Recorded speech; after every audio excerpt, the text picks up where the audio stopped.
I hate film. I will never shoot film ever again. Photography kind of like opens weird doors where you can enter worlds that you wouldn't normally be able to enter. You get better photos when... Yo, we're back to the episode of Walkie Talkie. Today with the homie Sean. Sean, what's up? My name's Sean. I'm a photographer from Beacon, New York, and I do a lot of street photography. We're here today because I'm going to shoot the New York City Marathon, mostly focused on the people around here, and yeah. Cool. You shoot this every year? Lately, I've been shooting every year. Usually I start out in Brooklyn and then I kind of walk the entire way. Not like the entire, I think it's like 24.2 miles, but it's usually around like 21-ish miles I walk in one day. All right. Yeah. Let's get to it. Awesome. Let's go. You're from upstate? Yeah, I grew up in Hopewell Junction. I recently moved to Beacon with my wife. I've lived there for probably about close to 10 years now. When I want to shoot, I usually come down and take Metro North, and it's an easy ride. It's like an hour 40. Hour 40 to Grand Central? Yeah. And you do that every weekend? Not every weekend, but I try to do it like 2 to 3 times a month. So you want to go into my controversial opinions about hating film? Yeah, go ahead, yeah. Okay, what are we shooting with today? We're shooting with an X100. I am not going to tell you guys to go out and buy one because it might not work for you. This is a highly sought after camera. It's stupidly expensive. It works for some people, doesn't work for everybody. Why does it work for you? I like the 35 millimeter length. I hardly change lenses. It's compact enough for me, and it just feels right in the hand. But it's different for everybody. Sometimes, people have bigger hands. You might need a bigger grip. I always tell people to just actually hold the camera that you're going to use, and if it feels right in the hand, then it's probably good enough. I mean, anything made in the last decade or so is pretty much a good camera, but I do gotta say, I hate film. I will never shoot film ever again. I've done my days with film. Where does that hate come from? I shot film growing up as a kid. My parents were very restrictive in how I could use the film camera. They were like, okay, don't waste film. Film costs money. Then you gotta pay for development and stuff like that. So I was taking pictures of stupid stuff. I remember there was this one time they got mad at me because I went on a trip to Quebec with my school. So I thought it was hilarious to see a picture of KFC called PFK. I'd never seen anything in a different language before, but it meant a lot to me because I was just I didn't even know you could have a chain restaurant named something different in a different language, right? So it sounds stupid to say, but that was, for some reason, that was interesting to me. And I remember coming back with those pictures, and my parents were like, you took a picture of KFC, a street sweeper, which I had never seen before as well, and they really restricted how I could use the camera. So when I got my first digital camera, it was kind of freeing. It was a really crappy camera, could only hold 30 images, couldn't pull it off the camera. There was no way to get it digitally. But it was I could take pictures of what I wanted to. There was no one that could tell me otherwise. But with that said, I've also done film development in color and black and white. I did that up until I was probably about 18 years old. So I don't know, I've done my time with film. I'm ready to move on. It's the future. Digital. Nah, I used to shoot on Sony. And then I kind of picked one of these up and it just resonated. No, I picked up one of these in a Best Buy and I was like, oh wait, wow. It's feels right, It's funny though, because so when I started photography, I was really interested in taking pictures of abandoned buildings. So I had for probably about a good 5-6 years, I was just going to find these really incredible buildings that were just severely neglected. And they would be on the National Historic Registries and stuff like that. So they'd be we're talking incredibly beautiful buildings that are just completely, destroyed and forgotten about. And so I did that for a while, then got older and realized, hey, there's probably some health consequences, going to buildings filled with asbestos. So fingers crossed that doesn't go my path. How long ago was this? What's the time frame we're talking about? So I started doing that when I was 15. Okay. So 15, I'd go into all these buildings and they just it was so, it's hard to describe. It's beautiful in its own unique way. They'd have these this beautiful natural lighting that would just shine through these cracks and you'd get rays of light. And it was almost unreal how they looked. They'd almost photographed themselves, essentially. You know, I got older, had some encounters, had some guy threaten. He said, if you ever come back here, I'm going to shoot you. And I was like, okay, cool. Like security guards or like people that were like squatting? No, it was I guess some guy and his buddies bought this land. And there was like this abandoned office building that I went into.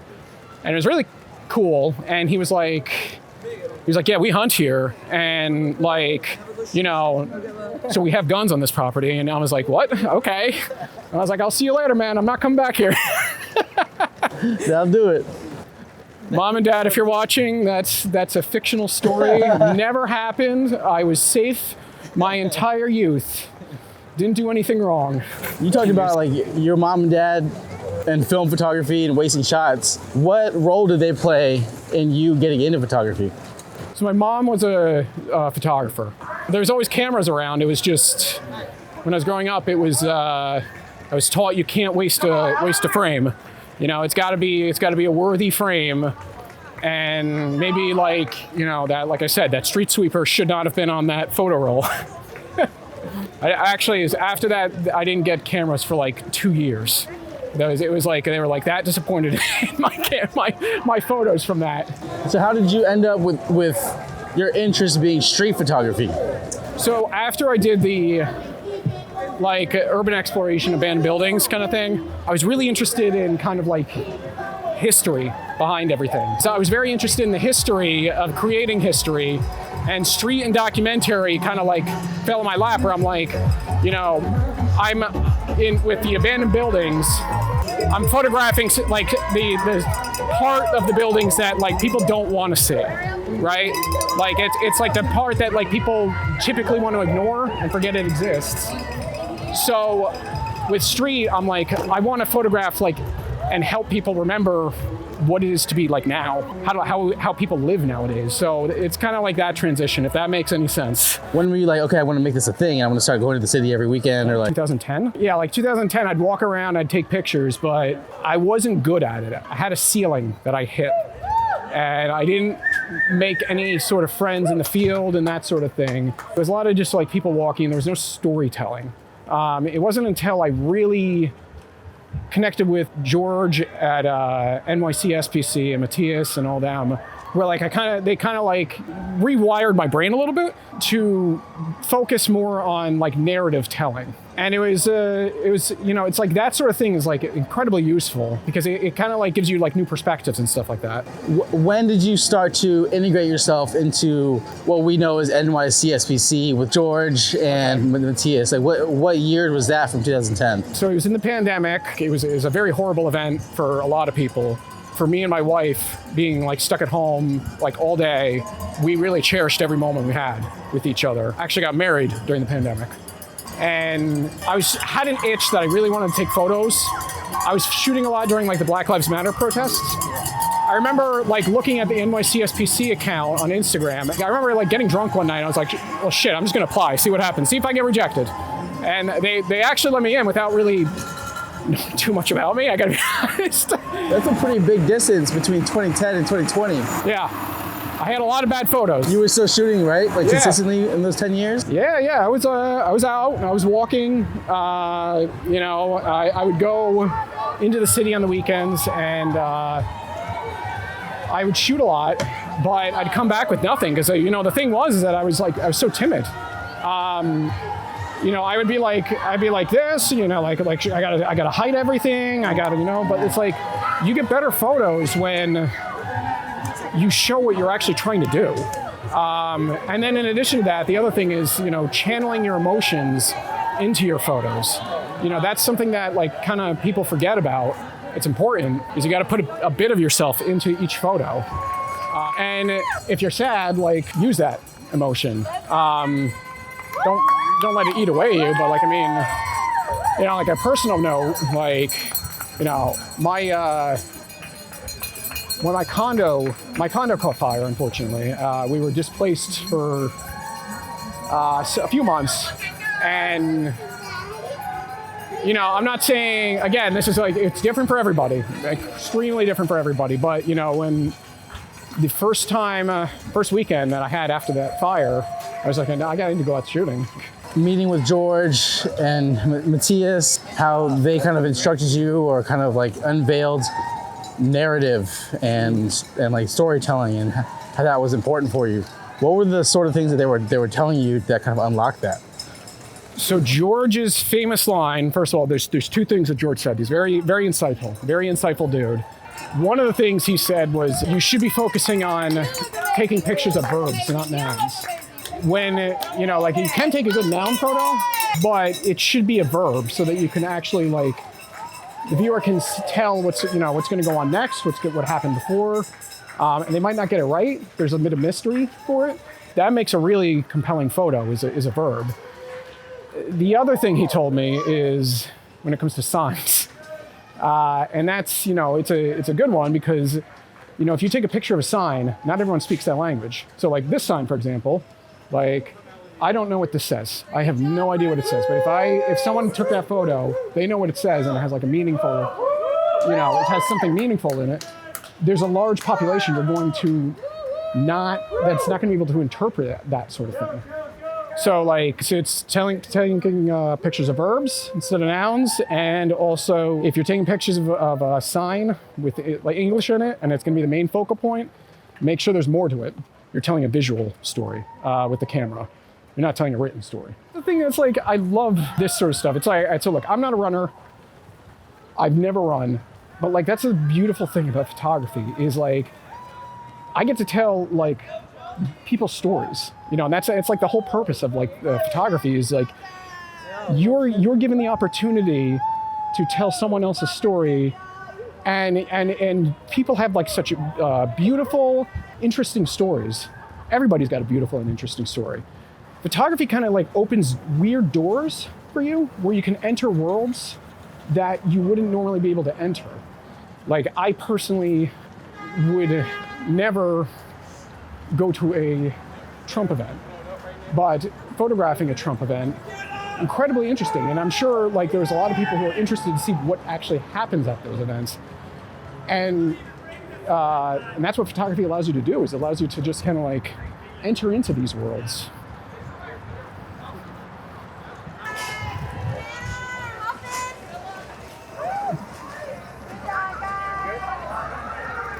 I've been doing this for 17 years. 17 years I've been doing this. Oh yeah? Born and raised right here. That's my mom out the window, you see her? That's awesome. Mommy! That's my mother, 86. Very nice. I've been doing this for 18 years. Hi, how are you? This is Elaine from 456 Bedford Avenue, South Brooklyn. Excuse me, Brooklyn, New York. I've been doing this for 18 years. We must support our New York City marathon runners. I love doing this. I do it for them. I do it for the community. It's nothing but love. I love doing this. Guys, thank you and many for your support. Blessings. You have a great day, all right? Yeah. Okay. See, that's it. I do love those interactions, you know what I mean? Like, you really don't get that in a Walmart, upstate New York. And I'm gonna say upstate New York just for the people in the city watching here. No, but this is what I love about New York City. It's like, look at all these people, like, they're cheering on, some people are cheering on, like their friends and family and stuff like that. Some of these people are just cheering on, like, just regular people that they don't know. And it's great. Like, you don't get that kind of community in a lot of places. For every single one of these guys completing a marathon, it's like, technically, yeah, okay, like it's unordinary. Like there's this many people doing it, but like, it's a huge accomplishment. It's wild. And like, when you read about it, you're just like you just kind of forget about how much like, pain, training, and stuff like that goes into one of these. And that's why I like photographing it. Gotta tell their story.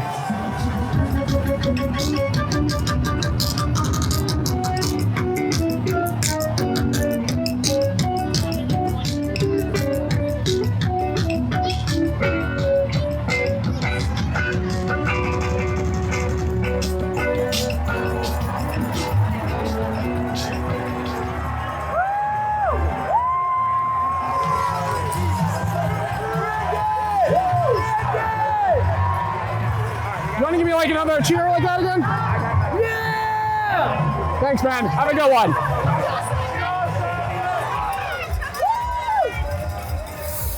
Sorry. No, you're all good.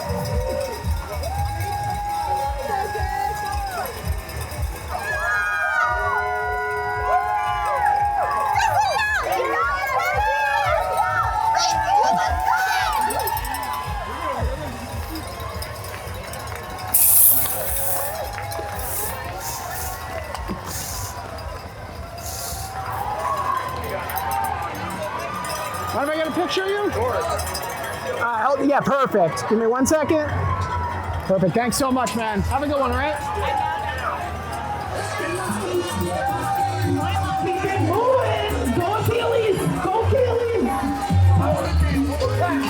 Do you mind holding it out? The thumbs up out? Yeah. Hold on 1 second, all right? Keep it moving. Perfect. Thanks, man. Have a good one, all right? Yeah. Running, you're so close to queen. You always use flash? Lately, I'm on a flash kick. I'm not gonna lie. I saw Daniel Arnold's new book, and I was like, why am I shooting flash? Like his use of like natural light is just like so beautiful. But like flash is like so good for many different reasons because you can. I'm gonna quote George again. I don't have to be a slave to the light, so I can control exactly how I want the light to be, and that really kind of opens up a whole brand new world. Because like like something like this, it's kind of like, all right, so that's in like the shadow, and you have to like account for that as well. Like you can like raise the shadows and everything, but it's not, the lighting's not great on it. I'd have to like make a mental note to come back here at a certain date to photograph it like with better lighting, which I could do, and I do sometimes do. I like, especially when I'm in upstate New York, I have like a laundry list of things that I'll come back to if it's like foggy, the leaves, if it's got to be in certain conditions. Like I'll make sure it's got to have like fall, leaves, fog, and then sunset. I get like a good sunset. Sometimes it works out, sometimes it doesn't. There's like 5 items that have been on my list for like 7 years. So I don't know if those are ever gonna happen. I noticed when you shoot events, you typically are very quick to share them. Yeah. What are your thoughts on like holding back images versus the immediacy of sharing them? It's one of those like catch-22s. I would much rather things move slower, but this is technically a photojournalism noteworthy event type deal. In that kind of world, I'm actually very slow at releasing photos because I usually release it like the next day or like the next Monday. But like for these photos, like technically they should go out the same day. I'm not the biggest fan of it because I don't get time to sit and like think about what the story, like the sequencing and stuff like that as much as I would like to. I also have a long commute back, so like I'm usually sitting for an hour 40 going through my photos, and I'm like, well, this sucks. And then I do my quick edits, and then I'm like, all right, here's the sequence. Like, and that's kind of like my process where I will sit on the train, I'll go through my photos, I will do like a quick edit, and then I'll pull the ones on my computer and then do a full edit, like with the raws and stuff like that. I could probably streamline it, but I don't know. I like sitting in front of the computer. I do the boomer stuff. Do people, I almost feel like, do people care after a certain point? Like they care, it kind of like goes through like that cycle, right? So like an event happens, people care about the event, they want to see the photos from the event, and then there's like this dip where like they don't care again. But then they start caring again for a nostalgic reason. And then sometimes that's like, that can be a year, that can be 10 years. You got to kind of ride that wave a little bit. I think it's like just part of like, it's like a challenge of being a photographer. It's like, even when you're doing like wedding photography, like they prefer that you get it as quick as possible, but obviously it's not always going to work. I'm trying to like reach out to people a lot more. So I'm like kind of getting out of my mold where I'm like, if I find someone like doing something interesting, I'm like emailing them and saying like, hey, can I hang out with you for like a weekend and photograph you? Haven't been very successful, I'm not gonna lie. Not many people are just like are okay with some random dude like and be like, hey, I've got no credentials. Don't you want to hang out with me for like a weekend? I'm trying to do a little bit more of that because I think I'm looking for more deeper meaning in the work. And like there's meaning here, but there's more meaning in, say, like one person's story of how they got here versus the collective story of of how they got there. What sparked that feeling or need that you want to do, that you want deeper? When you look, I guess when you look at work, there's a lot of photographers doing a lot of incredible work where they get kind of immersed in the culture. What work were you looking at? Like, was there any specific examples of like bodies of work or photo books or photographers that led to that thought? So it's kind of like Chris Perez, where he's like doing the work in like the Dominican Republic. Like that's like meaningful, touching work, and holds a lot of meaning. And you can tell that there's a lot of care and love. I mean, I also love, like, say, like Lars Schoenberg with like his Office series. It's like bright, it's bold. Lars Schoenberg is like a huge inspiration for me, especially with like his whole flash work and stuff like that. Oof. So I kind of release all my work. Like you can technically do all my work on a very aging platform called Flickr. If anyone in the photographers remember that dinosaur, it still exists. Like you can see a lot of like great work on there, and I put all my work on there because I also feel the pain of like how expensive photo books are. So I want people to be able to experience their work, my work, without any barriers. So when I do release, like, say, like a zine or something like that, it's mostly there so you guys can, like, support me a little bit, but, like, I don't want to put any barriers. Because, like, I think, it's tough out there, man. To put, like, barriers on photos, that sucks.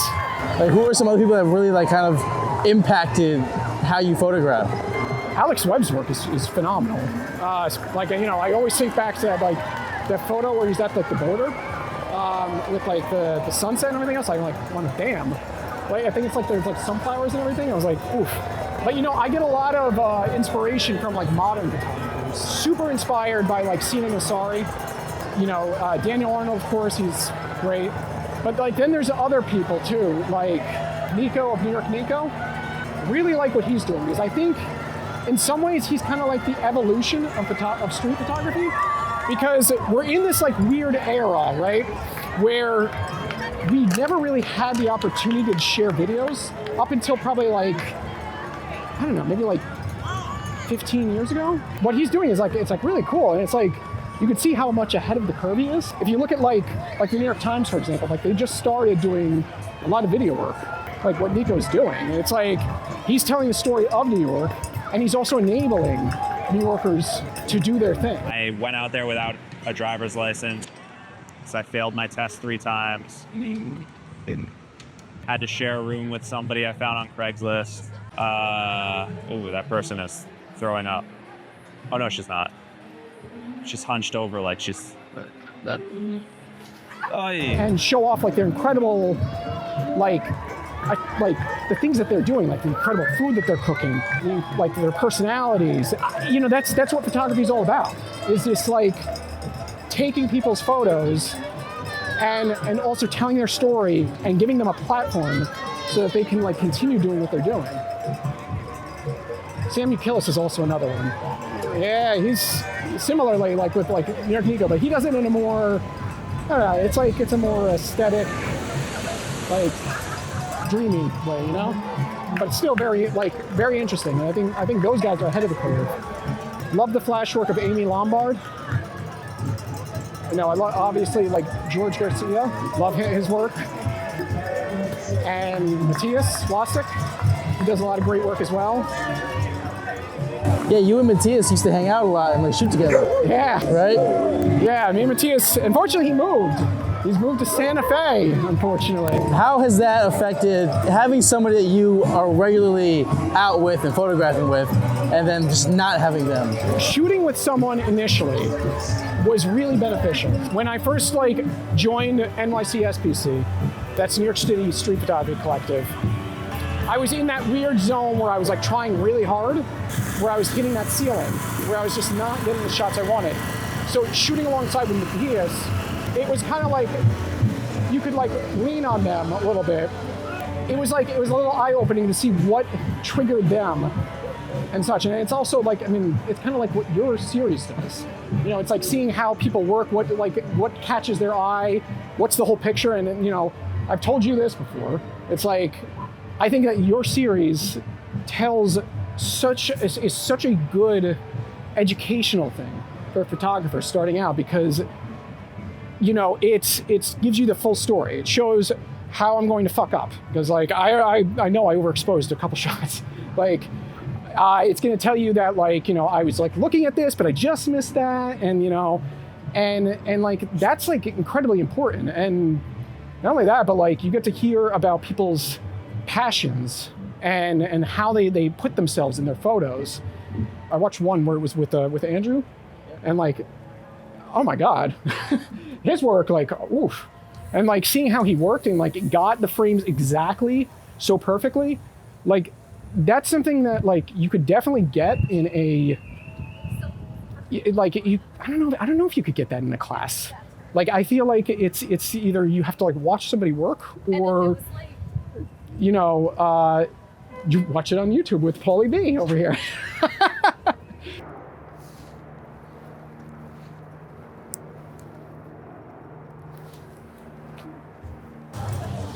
One thing that you can't get in the Hudson Valley is good pizza and bagels. The bagels are definitely you can't get. Pizza is a strong hit or miss. So when you come to the city and it's not for an event like the marathon we just did, is your route planned or your days planned? Do you know where you're going, or is it just random? Honestly, it's for the most part random. I do have a routine where I do Broadway and Fifth, but sometimes especially in the holidays, Fifth kind of sucks. It's packed and it's very challenging to get a photo when it's that packed. You're also moving at a snail's pace. So I'll switch it up. Sometimes I'll go on the side, like, you know, wherever there's enough people, it feels like there's enough people, but not where I am like unable to take a photo. I think it's better to do it that way too, because especially if you don't know where you're going, everything's unplanned. You're have this like heightened sense of awareness, so you're more keen to see things. And that's kind of why I think that where I thrive with taking pictures is in areas where I typically wouldn't go, because I have like this like heightened sense, but then I'm also like observing everything. But sometimes it can be overwhelming, so it's a catch-22. Switching gears, you last year you had a solo show. Was that your first solo show? Attention Economy? It was my first solo street show. Like, how did it come about? What is it? What was the theme? I do a lot of like graphic design. I do a lot of graphic design for work. I wanted to kind of blend the two. You can find a nice balance between the two and use it to support the story. One of the biggest issues I've kind of been struggling with is social media. It's kind of just like trash at this point. And again, I feel like I'm like a boomer saying like, these social media's ruining everything. So it's like everyone's trying to siphon and grab the attention away from you, your work and everything else like that. And then in addition, people are just being inauthentic about themselves. So when I did Attention Economy, I kind of did this whole weird thing where I was trying to take your attention away from my photos. That was the goal. I wanted you to be so overwhelmed by everything that's surrounding that you don't know where to look, kind of thing.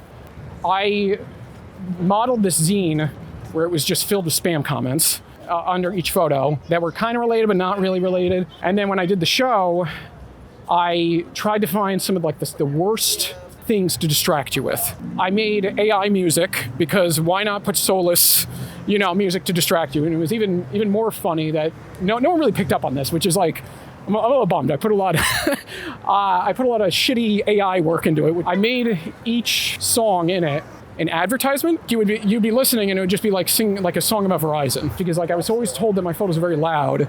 Combination with like, people are trying to be loud in the world, but also people are trying to be even more louder than you're outputting. So that was the whole goal with the Attention Economy. You feel like you accomplished it? I tried. And that's all that matters.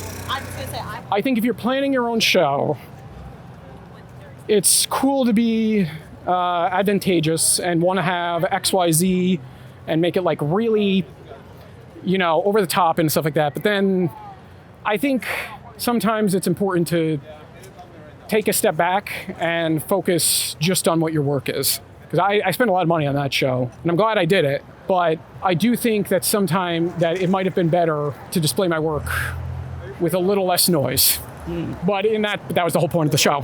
so I don't know. That was put on my contact Yes. photo. Put in my contact photo. Is that something you pitched to them, or did George come to you and say, hey, do you want to do a show?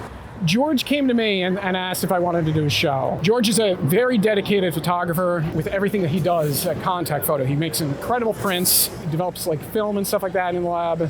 He's just very passionate about teaching photography. Are there any other plans for another show or another project or something like that? I've been working on one project for like 5 years. I have it essentially complete. I need to do a little bit more with it, but it's also a money aspect. It'd be really cool, but at the end of the day, sometimes you gotta look at go look at your funds. You know, I work in the nonprofit world. I do well, but nonprofits also pay a little less. But I'm very happy with what I do. It's nice to give back into the world. I feel like a lot of people who watch and have full-time jobs struggle with finding the balance, having the full-time job, and then the time it takes to commit to this. Yeah. What do you have to say to those people?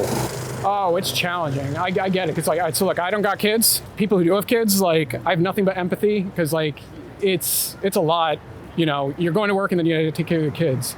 For that, I think it's important to find interest in the mundane that's part of your life. Photography doesn't always have to be about documenting the streets and stuff like that. It can also be about documenting your family, your life, and everything else like that. And that's why it's important.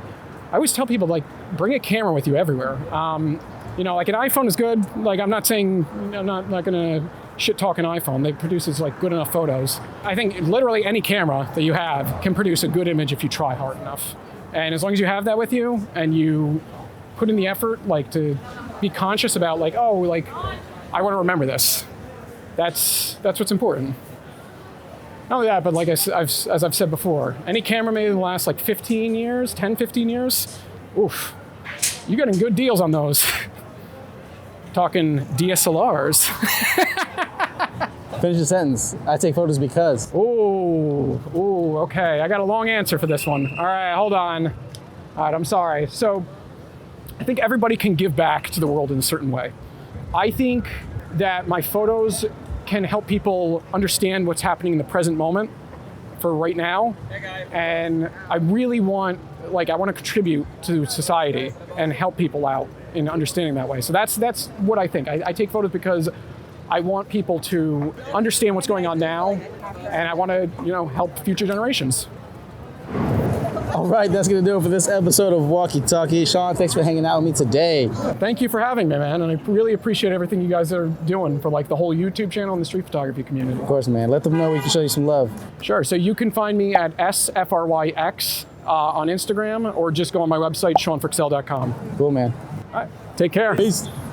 Now when they see us in the streets, all they wanna do is take pics, and I'm like, okay.